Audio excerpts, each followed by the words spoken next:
আসসালামু আলাইকুম এভরিওয়ান। আজকে আপনাদের সাথে গোলাপ জামুন রেসিপি শেয়ার করব। সেই জন্য যা যা ইনগ্রিডিয়েন্টস লাগবে সব এক নজর দেখিয়ে নিলাম। ফার্স্টে একটি ডিম নিয়ে নিচ্ছি, সাথে পরিমাণ মতো চিনি এবং 1 চামচ ঘি অ্যাড করে দিচ্ছি, যেন 3টে জিনিস একসাথে ভালো করে মিক্সড করে নিচ্ছি।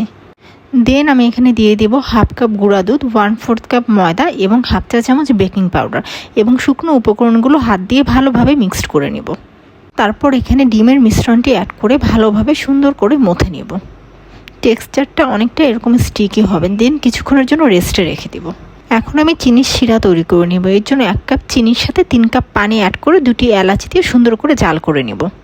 তারপর আমি একে একে সবগুলো মিষ্টির বল সুন্দর করে তৈরি করে নেব। দেন আমি চুলায় একটি প্যান বসিয়ে পরিমাণ মতো তেল গরম করে নিয়ে সেখানে মিষ্টির বলগুলো একে একে করে সবগুলো দিয়ে দেব। মিষ্টিগুলোর সুন্দর কালার চলে এসেছে। এখন আমি এগুলো চুলা থেকে নামিয়ে নেব। শিরাটায় যখন বলক চলে আসবে তখন মিষ্টিগুলো কুসুম গরম থাকা অবস্থায় একে একে করে সবগুলো শিরার মধ্যে ছেড়ে দেব। এখন মিষ্টিগুলো ঢেকে 15 মিনিট জাল করে নেব। মিষ্টিগুলো হয়ে গিয়েছে, এখন চুলা থেকে নামিয়ে সার্ভ করে নেব।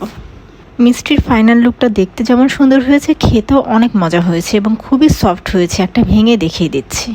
Thanks for watching.